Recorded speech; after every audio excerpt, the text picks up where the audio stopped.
যে কোনো ডিসিপ্লিনে যে কোনো মঞ্চে বাংলাদেশের প্রিয় প্রতিপক্ষ এখন ভারত, তাতে কোনো সন্দেহ নেই। এই ভারতকে পেলেই যেন উজ্জীবিত হয়ে ওঠে লাল সবুজ, যার আরও একটি দৃষ্টান্ত তৈরি হলো নেপালের আনফা কমপ্লেক্সে সাফ অনূর্ধ্ব 20 চ্যাম্পিয়নশিপে।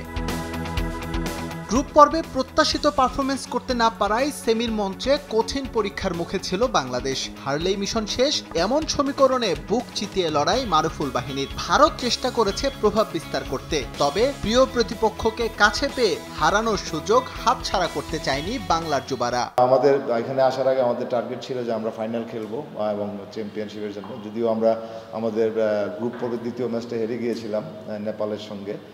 তারপরেও প্লেয়ারদের মোটিভেট করতে পেরেছে এবং প্লেয়ারদেরও একটা ভালো করার ইচ্ছা ছিল, যেহেতু অপোনেন্ট আমাদের ভারত, সেই জন্য তাদের একটা ইচ্ছা ছিল এবং তাদের যে ইনার ইনস্টিংক্ট সেটা থেকে তারা কিন্তু পারফর্ম করেছে। নেপালকে হারিয়ে ফাইনালের গণ্ডি পেরোতে পারলেই প্রথমবারের মতো সাফ অনূর্ধ্ব 20 চ্যাম্পিয়নশিপের শিরোপা জয়ের কৃতিত্ব গড়বে বাংলাদেশ। তবে কাজটা এত সহজ হিসেবে দেখছেন না হেড কোচ। একে তো প্রতিপক্ষ হিসেবে নেপাল যথেষ্ট শক্তিশালী, তার উপর কিছু জায়গায় বাংলাদেশের রয়েছে ঘাটতি।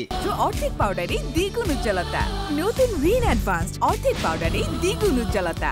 আমাদের গোল করার আগ পর্যন্ত আমাদের প্ল্যানিং ঠিক ছিল, কিন্তু প্লেয়াররা আমার কাছে মনে হচ্ছে যে এটা আমাদের ন্যাশনাল ক্রাইসিস, এটা আমাদের জাতীয় একটা সমস্যা। সেটা হলো এক গোল লিড নেওয়ার পরে আরও অ্যাটাকিং খেলা যায়, আরও গোল করা যায়, সেটা আসলে তাদের আরও শিখতে হবে আমি মনে করি।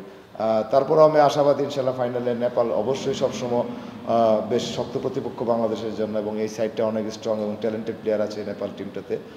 তারপর আমি আশাবাদী যে ফাইনালে একটা ভালো ম্যাচ হবে এবং আমাদের চ্যাম্পিয়ন হওয়ার চান্স রয়েছে ইনশাল্লাহ। এর আগে গ্রুপ পর্বের লড়াইয়ে নেপালের কাছে 2-1 গোলে হেরেছিল বাংলাদেশ। শিরোপার মঞ্চে একই প্রতিপক্ষকে হারাতে পারলে শিরোপা জয়ের পাশাপাশি প্রতিশোধটাও নেওয়া হবে লাল সবুজদের। এস এম ইকবাল, সময় সংবাদ।